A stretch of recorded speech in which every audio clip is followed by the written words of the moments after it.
All right, so welcome everybody to tonight's event, Ukraine and the Left. My name is Blair Taylor. I'm the program director for the Institute for Social Ecology, which if you guys aren't familiar with us, this is your first ISE event. We are a popular education center and think tank that kind of focuses on the intersection of social and environmental issues and problems. So we do online classes, we do events like this, we do in-person and online summer schools and a variety of other things, publications, videos, panels, movement networking. So if you would like, we could put you on our mailing list, and we've got some classes starting here in a few weeks or so that might interest you. So I'm very excited to have my good old friend Alex Gendler joining us tonight. So Alex is a Soviet Ukraine born writer who lives in Brooklyn, and we met. Now it's probably been almost 10 years. Yeah. We met 8, 10. Yeah. We met online first, and then we met in person in Germany. It's that rare unicorn friendship that actually something good comes out of social media and a friend in real life.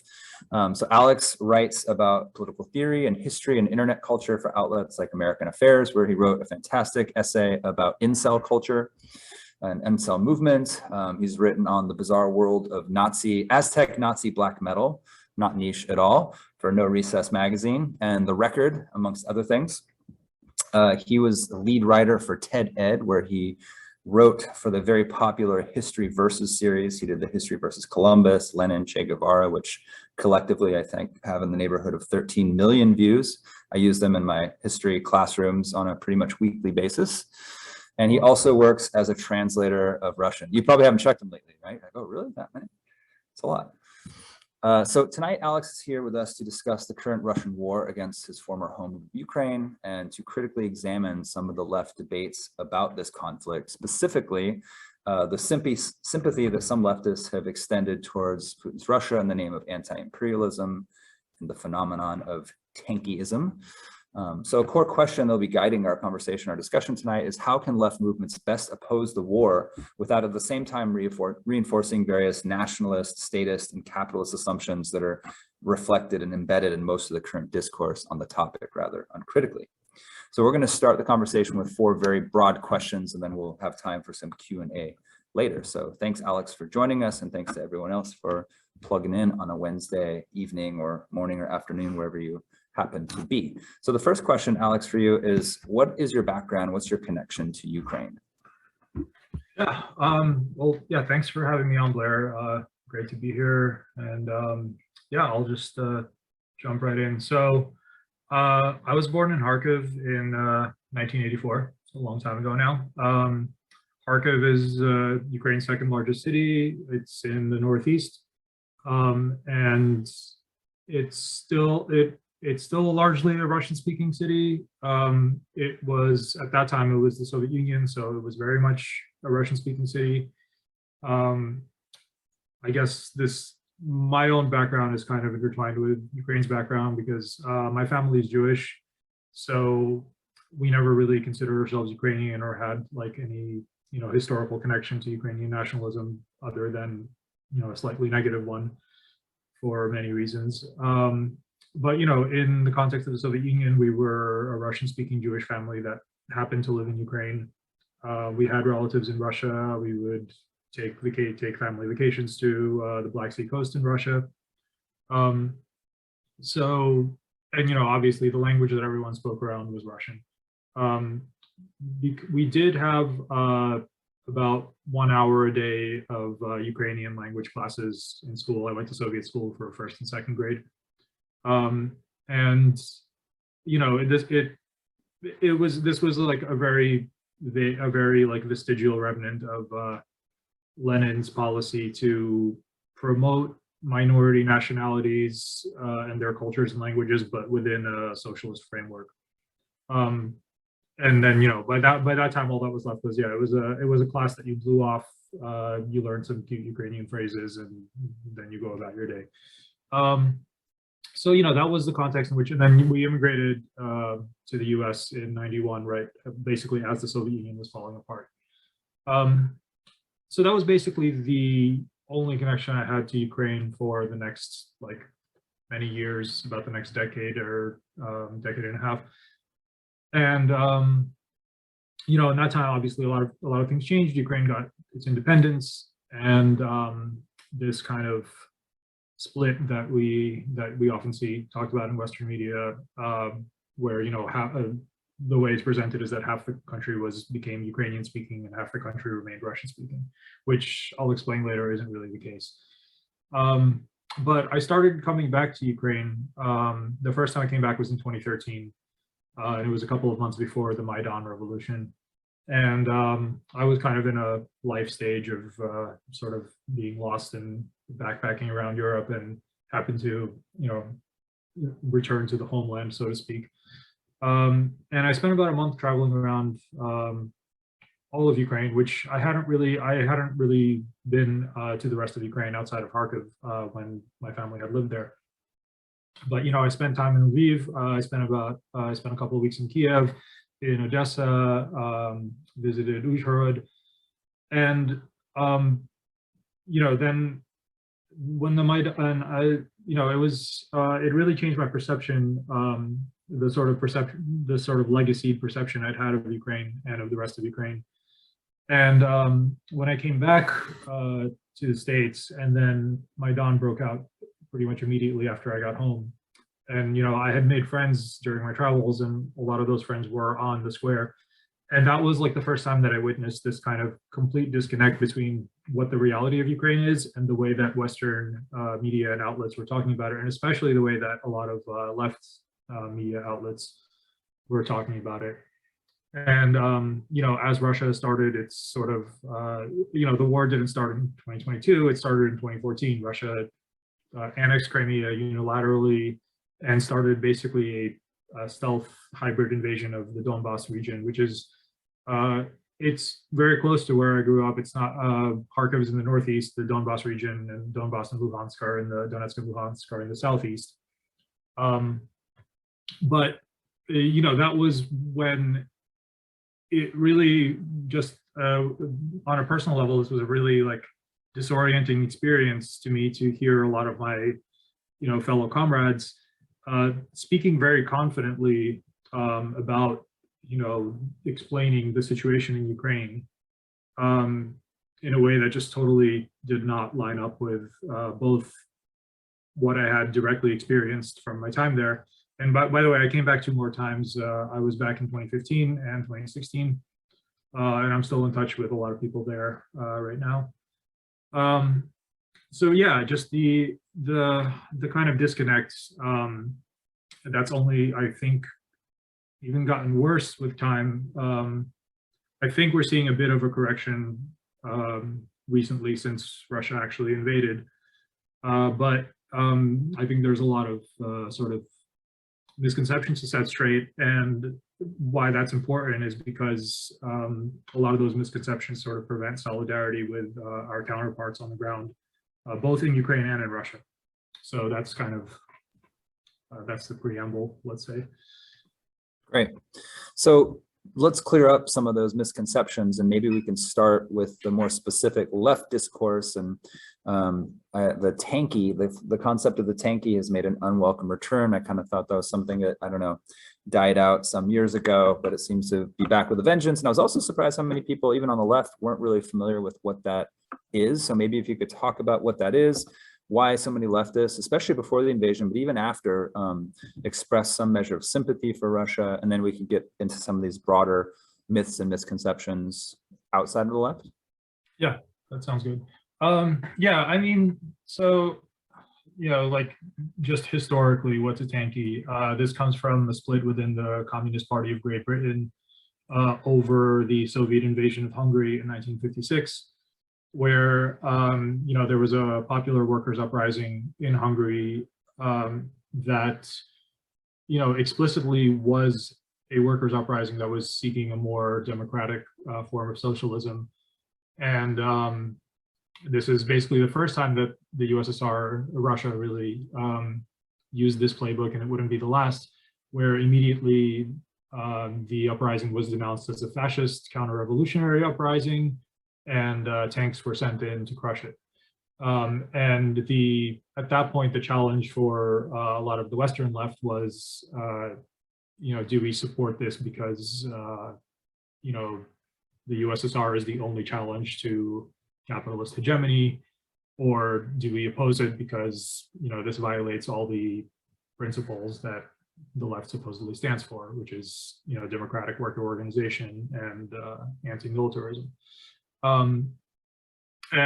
So, you know, a section of the Communist Party of Great Britain supported the Soviet Union in this action, and though they became known as tankies, and this was later applied to the crushing of the Prague Spring, and you know, just sort of continued leftist support for these authoritarian regimes as they drifted further and further from anything resembling socialism and just further into authoritarianism. And the interesting thing is that this has outlasted the Soviet Union itself, because Russia, you know, this also applies to China in some ways, but China at least is still nominally communist, and I would not dismiss it entirely as state capitalist. China is kind of its own case, but specifically as regards to Russia, Russia has no pretense of being communist or socialist in any way. They are a far-right government that both embraces economic austerity at home and religious imperial nationalism openly. And the you know, in fact, Putin has blamed the Bolsheviks for quote unquote creating Ukraine in the first place. So you can find plenty of examples of Putin denouncing the legacy of the Soviet Union, except for one aspect of it, which I'll talk about later. But yeah, so, and the logic that's often given by people is that, well, it doesn't matter if Russia is a right-wing government. The important part is that it opposes, you know, US and Western hegemony. So by this sort of very crude Manichaean logic, anything that is bad for the West must be good. And that's kind of, so it's sort of a way of playing like a game of, like, people imagine themselves as playing a game of Risk in their head, where they're floating above the board of the globe and, you know, racking up the points. So anything, you know, anything that subtracts points from the West must be good in the overall balance. And, you know, there's a lot of problems with this kind of view, but for me, the fundamental problem with it is just, it's like fundamentally anti-human, because what it means is that you ultimately see all the people who live in these places as just pawns in this grand game that you're playing in your head. And it's a game to which, honestly, the left is not even invited. The left doesn't even have a seat at the table of shaping this game in the first place. So that's kind of the, you know, and when this is brought up, a lot of people will retreat to like, well, you know, these tankies, they don't really exist. They're just some fringe people on Twitter, and you know, some like remnant Trotskyist orgs or Stalinist orgs that have like only a few members, and they're just cranks, and you know, this is not really relevant. And to some extent, yes, the people that openly support Russia are somewhat fringe, but there's a much larger ecosystem of leftist media and leftist thought that is affected by the same arguments and has like basically a soft tanky version of an outlook on the world. And you can see this pop up everywhere, from you know, the DSA to the PSL. You know, so that's kind of what I want to focus on. The, you know, the straight up Stalinist tankies are a very easy target. So, you know, even let's say we can lay those aside, and I want to focus on the misconceptions among the left that even people who don't consider themselves as supporting Russia might have even unconsciously absorbed. Yeah. So I don't know, where should we start with that? There's a common, the sort of big elephant in the room, and I think especially for a lot of people here who might be leading towards like the social ecology anarchism, a big focus of let's say, the libertarian left is anti-fascism, right? And this is something that concerns a lot of people because we've all heard of that, Ukraine has a far-right nationalist or Nazi problem, that there's this thing called the Azov Battalion, which a lot of people have heard of, which is a Nazi battalion that uses the Wolfsangel and other Nazi imagery. And and that, some certain figures like Stepan Bandera, who was a Ukrainian nationalist leader in World War II, who collaborated with the Nazis, that the government has rehabilitated him and, declared him a national hero. So, and those things are all true, by the way. And then, Russia has officially stated as one of its war aims, denazification, right? So just on its face, you look at it, well, that all makes sense, right? That sounds right. Ukraine has a Nazi problem and Russia has declared itself against Nazism. But this is actually very far from reality. So looking at the facts, Ukraine has factions of far-right nationalists or even open Nazis in about the same way that every other European country does. You'll find you have Nazis in Germany, you have them all over Eastern Europe. This is especially a problem all over Eastern Europe. But first of all, let's look at the composition of parliament. The percentage of representation that the far right has in the Ukrainian parliament is about 2% right now, which is lower than in many Western European countries. The Azov Battalion exists, it's real. Ukrainian civil society has tried to combat it. One of the things that in the years leading up to the war, one of the outcomes of the sort of like domestic outcry about Azov Battalion was that there was some kind of agreement to basically dismiss the openly Nazi leadership and then integrate the rest of the battalion into the National Guard. The extent to which that's been accomplished is debatable, but I'll explain now why the focus on Azov Battalion, this one neo-Nazi battalion, that's basically in a tenuous alliance with what is essentially a centrist liberal government. Why the focus on that is misguided. Okay, the other thing is we're aware that President Zelensky, who was elected popularly in 2019, is himself Jewish, not only Jewish, but from a Russian-speaking region.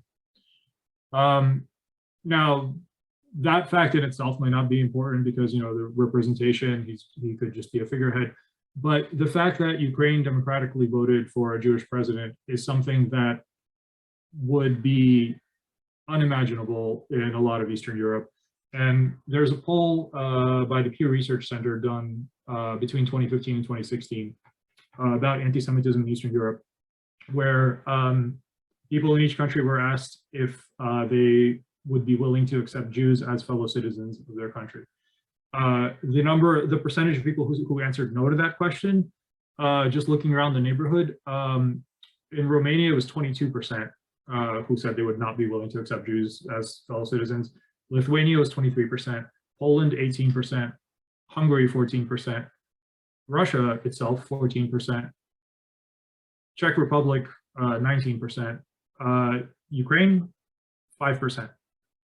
The lowest open anti-Semitism in Eastern Europe.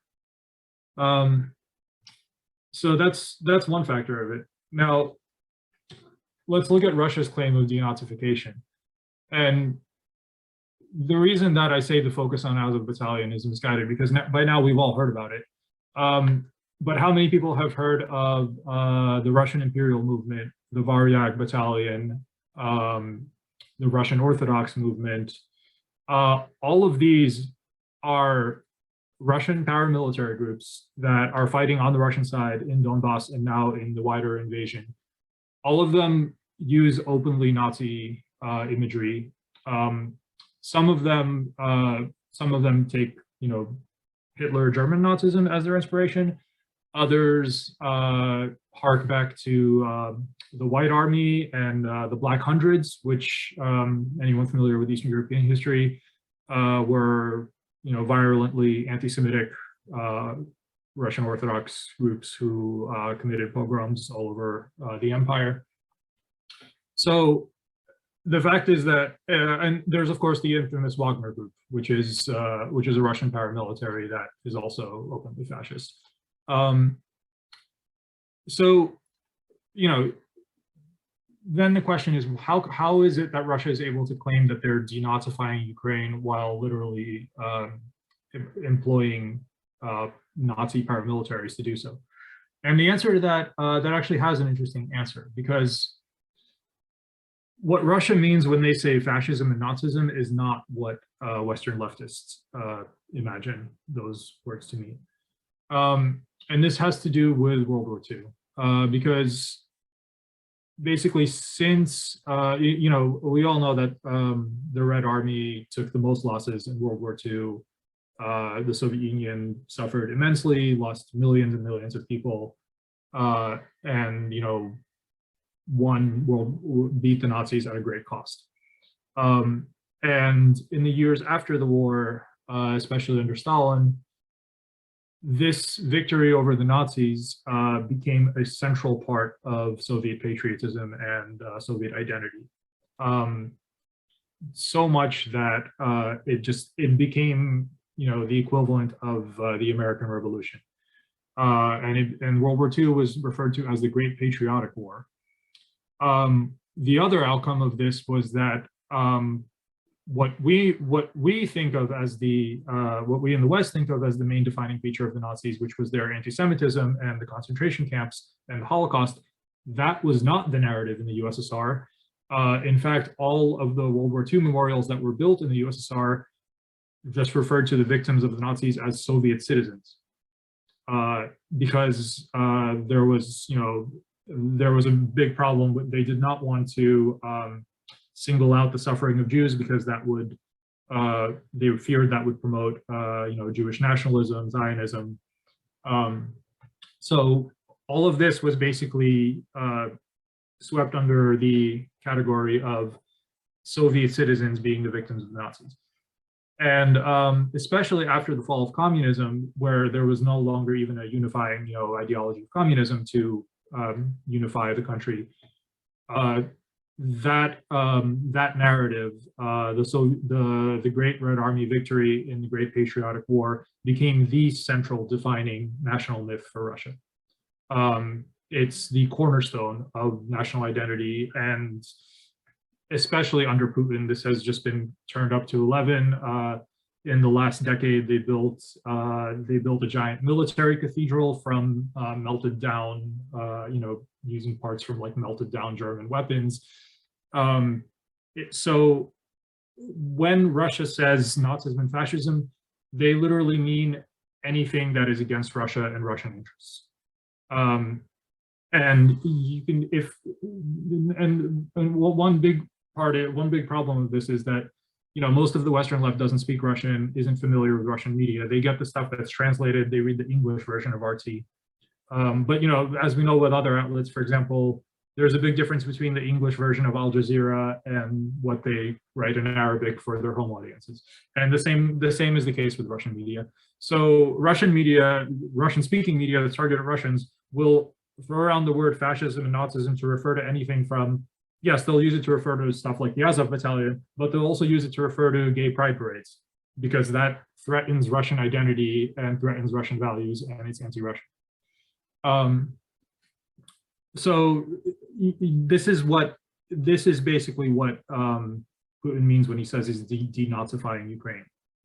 So Nazism is just defined as anything that is against Russian interests. So not wanting to submit to sort of Russian domination, whether directly or indirectly, is also considered Nazism.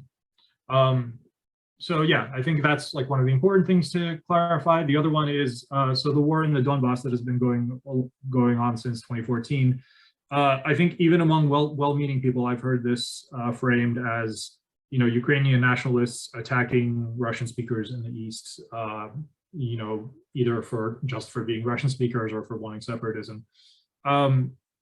Here's what's actually been happening, which is that in 2014, after the Maidan, which was, it was not a socialist movement, but it was a popular democratic uprising, along the lines of what we've seen in multiple countries in both the East and the West over the last decade. This wave of urban mass uprisings that ultimately either get dispersed or get sort of rehabilitated by the existing sort of bourgeois democratic systems. But this was a popular uprising that had support from all sectors of Ukrainian society, including, again, yes, far-right groups participated and even at certain points provided the muscle, because that's what far-right people are good at. They're good at fighting. Unfortunately, the left is not present in those kinds of things. But after the Maidan, Russia reacted by sending in its paramilitaries, led by actual FSB and Russian military officers, into the Donbass, into this Russian-speaking southeastern region, where the support for any kind of separatism was fairly low. Yes, they had tended to vote for pro-Russian presidential candidates. They were pretty skeptical about the Maidan. They weren't as into integrating with Europe, but the level of grassroots local support for actually separating from Ukraine was low to non-existent. There was some talk of some kind of federated regional autonomy, but it was precisely because they were unable to kick off, after a couple of months of trying to kick off, trying to astroturf an anti-Maidan movement. Russians literally just sent in paramilitaries to take over. And again, a lot of these were far-right paramilitaries, like I'd mentioned before. And what has been happening since then, there's a great article about it in Jacobin, like a deep dive into what's been happening in the Donetsk and Luhansk People's Republics, which are not people's republics of any sort. It's essentially been Russian Orthodox warlord rule. Any pro-Ukrainian, any residents who were openly pro-Ukrainian, which there were many of, were beaten, tortured, kidnapped. Some of them were disappeared. Over the years, a lot of pro-Ukrainian residents have just fled into the rest of Ukraine and relocated. I personally know someone from Donetsk who ran an art collective there that was forced to relocate to Kiev. This is the context in which, and then yes, Ukraine launched a military operation to try to take back the territory, which has been ongoing, and which has seen violence against civilians on both sides, unfortunately. Yeah, thank you. That's the link there. Which has unfortunately seen violence against civilians on both sides, violations of ceasefires. But one of the numbers I often see flying around is that Ukraine killed 14,000 people in this conflict. The 14,000 figure is the total number of casualties on both sides, including fighters, which also includes the 300 people aboard the airliner that was shot down by Russian separatist troops. So the actual number of civilian deaths in that conflict from 2014 to 2022 until Russia invaded was about 3,000. And again, this is shelling from both the Ukrainian side and the Russian side. So I think that's an important thing to clarify, just because I see that flying around a lot. And my personal experience, just having been in the non-occupied areas of Ukraine, this was a normally functioning Eastern European society, with all its flaws and corruption, just like the rest of Eastern Europe. But the idea that Russian speakers, which I am one of, I don't speak Ukrainian, unfortunately. The idea that Russian speakers were persecuted or oppressed in any way in the rest of Ukraine is just so ludicrous, because even now, even when you watch the videos of Ukrainian soldiers talking among themselves, the language you're most likely to hear is Russian. Russian is still just omnipresent everywhere in society. So I think that's also a really important thing to clear up. And yeah, I think we can move on from there, because I mean, I could be here all day clearing up misconceptions, but I think we should talk about kind of where to move from there. Yeah, I mean, there's so much to unpack there and so much misconception. So I think you gave us a good opening few whacks at that. Yeah, why don't we, maybe if we could talk a little bit then about where we're at now, like how then, if we have these various, quasi-imperial powers, or at least state actors between Russia, NATO, the United States, what are your thoughts on how the left should orient itself towards these different state actors rather than just, being campist and tailing after one or the other? And how can we have responses to the war, but also before and after and beyond the war?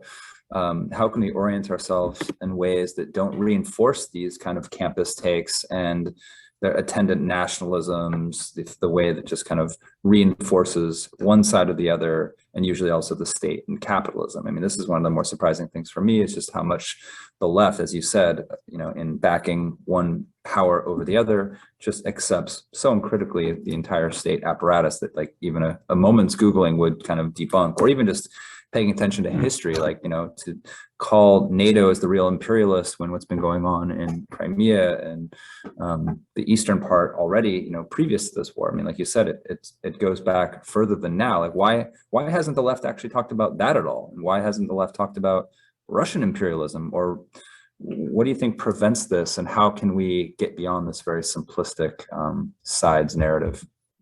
Yeah, I think the theme that kind of unites all of these factors is really what it really is coming from a place of powerlessness.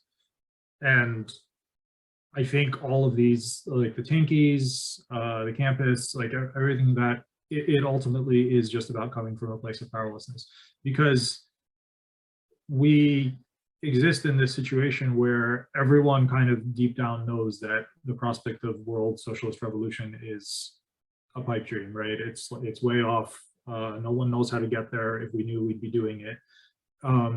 And so people, it's a sort of agency panic, where people feel themselves having no agency and therefore choose like a side to cheer for. And so the whole like really impetus behind cheering for Russian imperialism as something to weaken Western imperialism, implicit in that is an admission that we have no power ourselves to weaken Western imperialism, so let's cheer for this hugely reactionary external power. Maybe they'll do some of the job for us, right? I think that's a huge part of it. And how do we respond to that? And I think one of the ways to respond to that, I think the starting point would be to not be in denial of this situation of powerlessness that we find ourselves in, but to openly kind of admit it and face it head on. And because then the question becomes, what can we do from there? And the corollary to this is that this idea that people are afraid to express solidarity with Ukraine because the Western governments and the US government and NATO happen to be on the side of Ukraine, right? So there's this weird logic where if we express solidarity with them, we're somehow strengthening Western imperialism, or we're helping the Western narrative, right? But again, the military planners, the Western leaders, they're not listening to us. We're not in the room. We're not even outside the room. And so this idea that we have to like formulate these lines that address themselves to the people in power is just, it's actually vastly delusional, because who we are actually addressing, or who actually hears us, regardless of who we think we're addressing, who actually hears us are the rest of the left and our counterparts in Ukraine and in Russia. And those are the people that we should be addressing ourselves to. And those are the people that we should be expressing solidarity with. And those are the people we should be seeking understanding from, rather than, some anti-imperialist, quote unquote, anti-imperialist Western sites that, are half of which are like funded by the Russian government. And so, I think that is because any successful anti-capitalist movement in the end is going to have to be international. And this idea that we're locked into, okay, we can only express criticism when it's our own government doing the imperialism, and when it's a supposed rival doing imperialism, then we have to support it. That formula automatically means that it makes us enemies of any anti-capitalist, anti-authoritarian forces that are operating within regimes that are supposedly Western rivals. And so this precludes any possibility of international cooperation right off the bat. Where what we actually need to be doing is building solidarity with Ukrainian leftists, with Russian leftists, who at this moment are just demonstrating courage that most of us can't imagine, where you risk like multi-year jail terms just for calling it a war. And people are doing it. People have come out by the thousands, even in this massive like atmosphere of repression. And so it's just, it's like extremely disappointing where Russian leftists are coming out to protest this as a criminal war and taking massive risks in that, while Western leftists are basically, are either supporting it or trying to explain it, or to like, offer justifications for it. So yeah. So I think the first thing we need to be doing is reaching out to groups on the ground in Ukraine and in Russia, as difficult as that is right now, and basically trying to understand their perspectives and what they need. Great. Why don't we open up the floor to any questions that participants might have? If folks want to get on stack by either raising your hand, or you can throw an asterisk in the chat here. Either way, if anyone wants to pose a question or comment to Alex in the group, happy to have.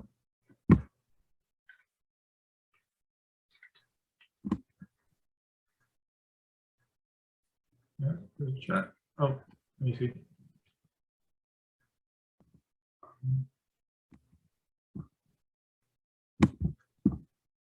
If no one's chomping at the bit, I have a couple, but I want to give folks a chance. Oh, please. Okay, about NATO. Yeah.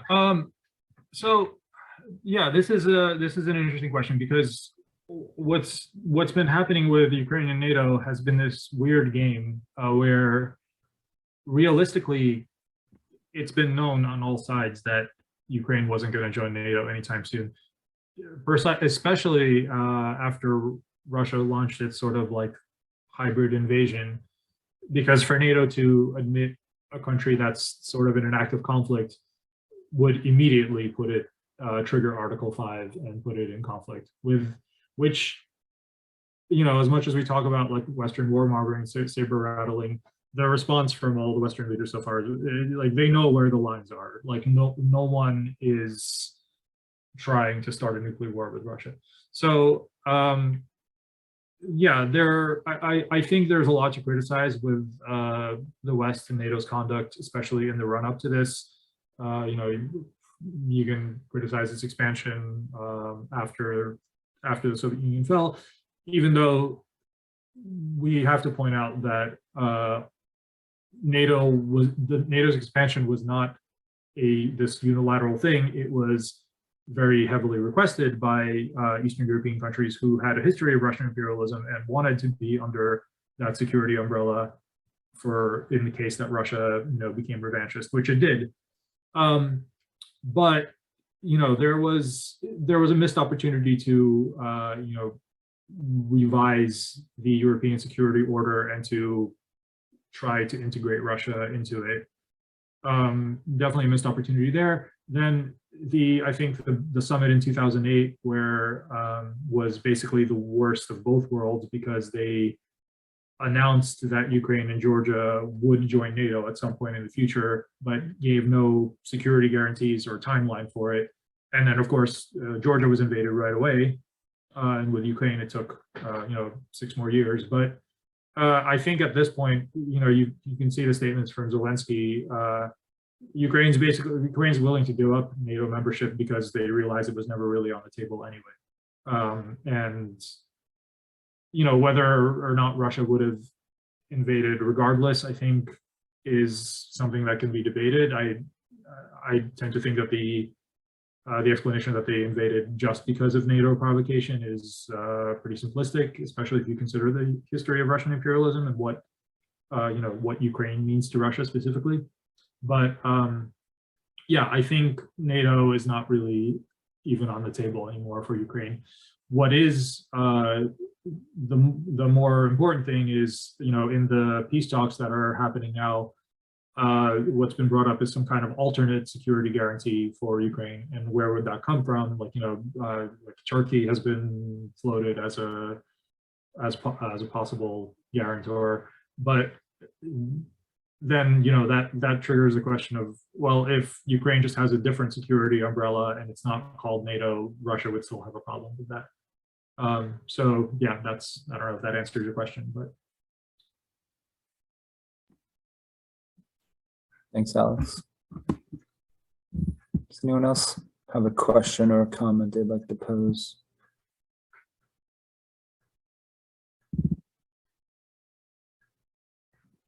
Blair, you said you had a couple?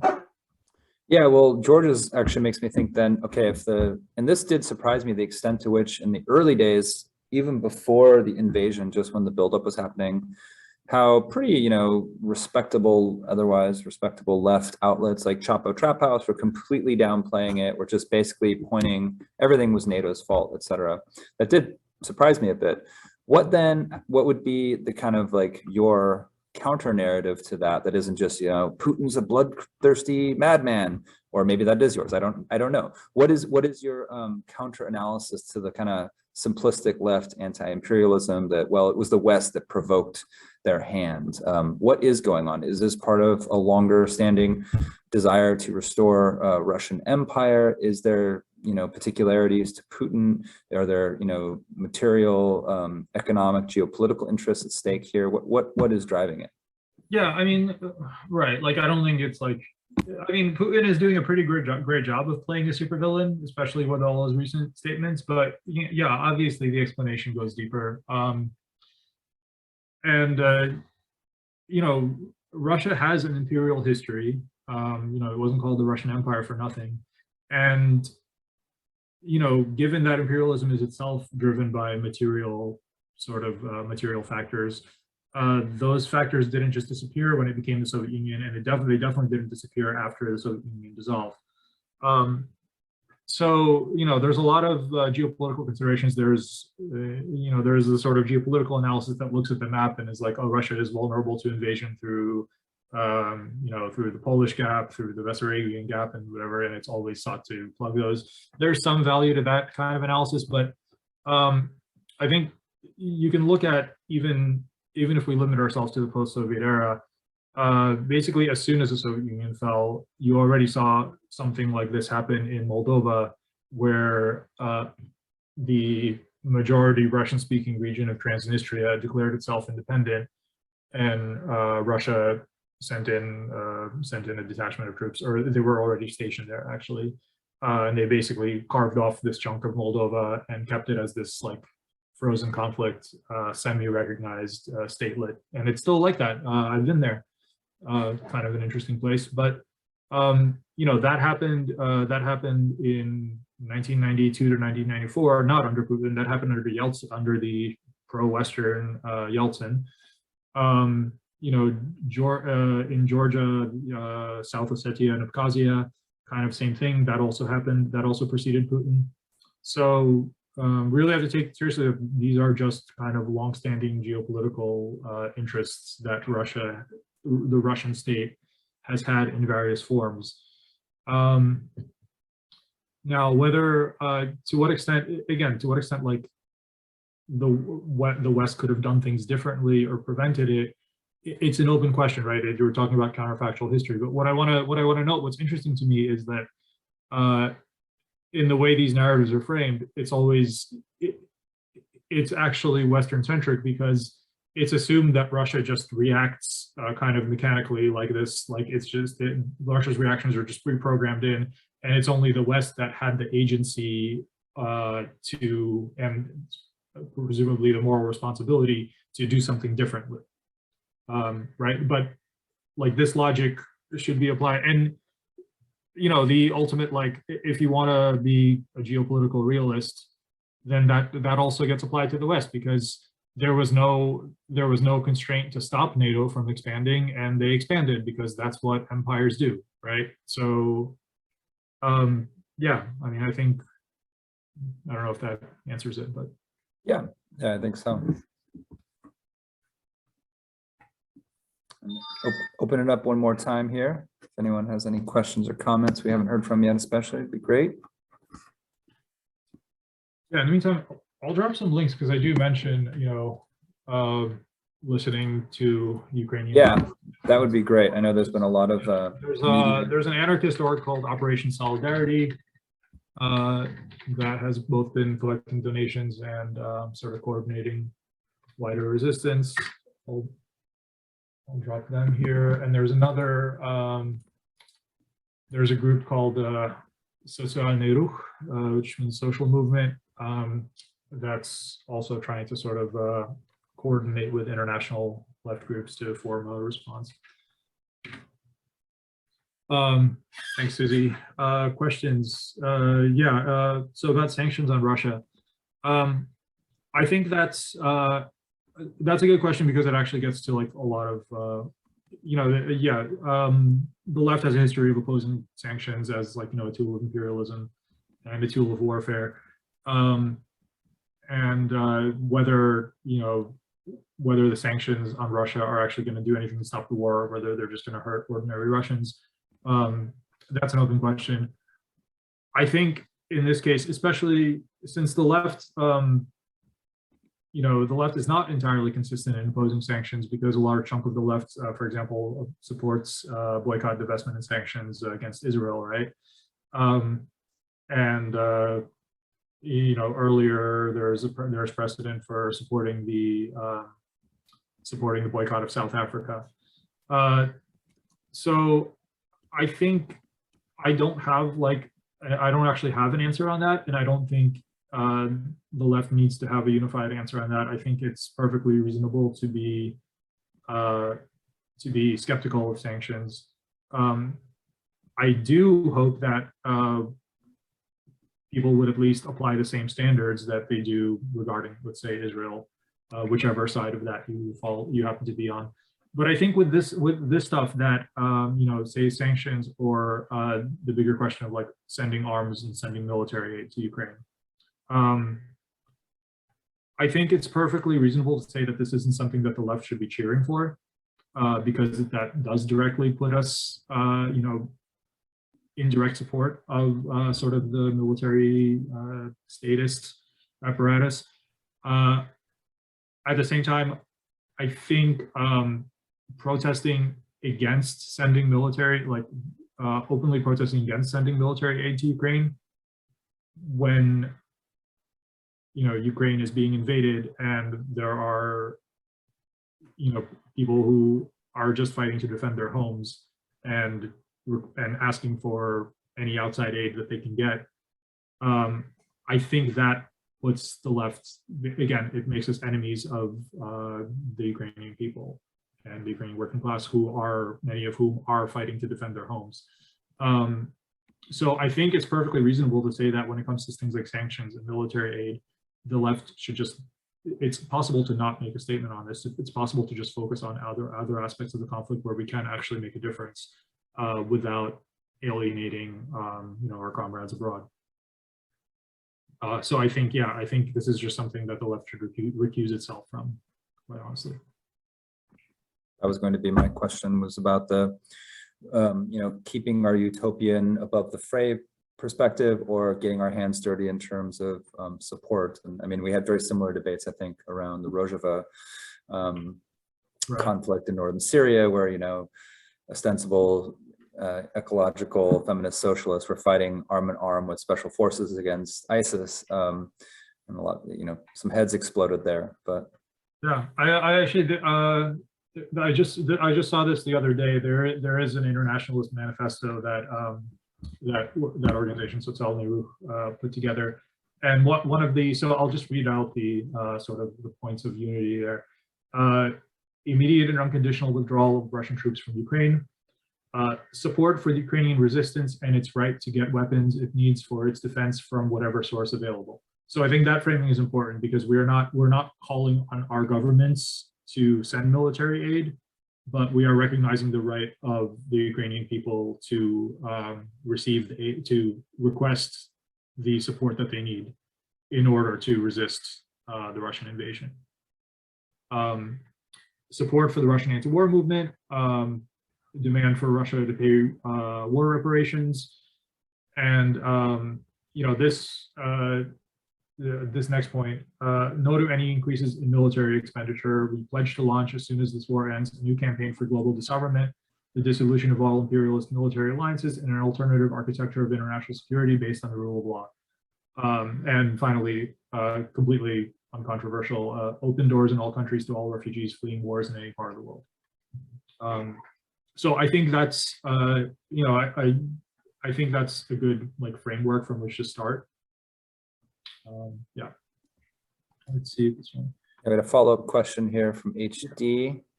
All right, granted self-determination and national self-determination, including the Federal Defense Pact and support other people.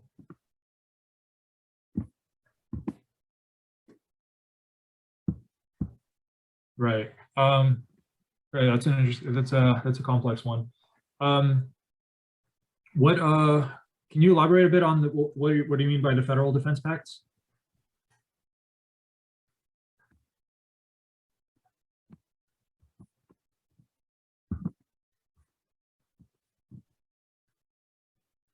Or I mean, I assume this just means maybe like communities organizing and then federating themselves into like a larger organization. That's the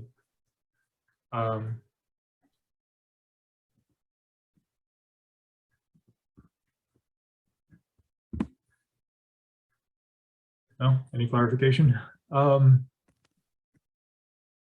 Okay, yeah, I see. Yeah, I think that's ideal, and you know, again, there's sort of the fact that we have to kind of face reality, right? We're a long way from, you know, we're a long way from Nestor Makhno, unfortunately, but there are a lot of these left organizations. Ukrainian anarchists are forming, are both participating in, you know, the territorial defense units and forming their own. And I think, honestly, for them, that's the best option at the moment, even if it does involve, you know, fighting alongside bourgeois nationalist forces, because for Ukrainian leftists, who, especially having seen the kind of regime that Russia has imposed in the Donbass, and also having seen the atrocities that Russian troops have committed during occupation, you know, the sort of leftist slogan is like, oh, well, we don't support any nationalism. This is just a matter of cheering for one flag or another. Like, no, there's a huge difference between, you know, between existence in independent Ukraine and the sort of regimes that Russia is trying to impose, which would preclude any kind of leftist or labor organizing.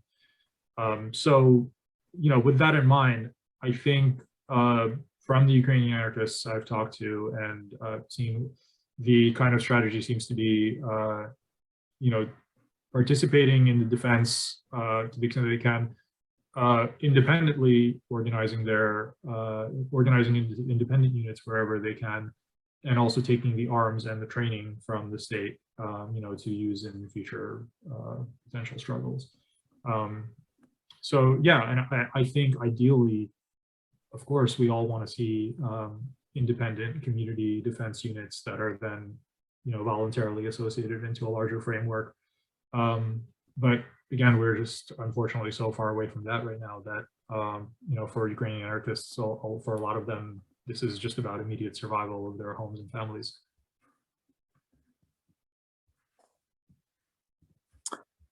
Well, Alex, let's give you a chance. Is there anything else that you wanted to touch on that we haven't gotten to yet before we sign off for the evening?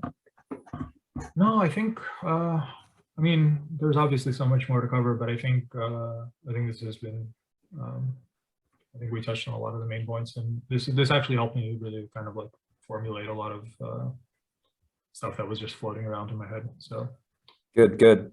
Well, thank you so much for joining us tonight and putting out a very important perspective that doesn't just parrot the one side or the other, and encourages us to think beyond those kind of binary categories. And yeah, I hope you'll be publishing and writing more on this topic as well, because there's been very little good stuff out there on this topic in particular, I feel.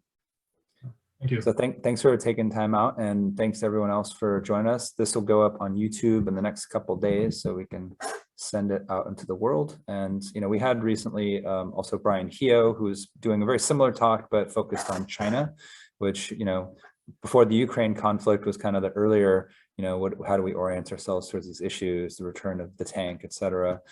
So folks might be interested in checking that out as well. And we have a few other things coming up. We've got our food and climate justice class is going to start in May. We're going to have a new class on urbanism and urban politics this summer, and possibly one on eco-fascism. And then we'll have our usual fall classes going on in the fall. So check it out if you're not already on our newsletter. If you want to drop your email address there or send it in via how you registered, we'll get you on there. And thanks again, Alex, for taking time out, and to everybody else. It was a great conversation. Thanks, Blair.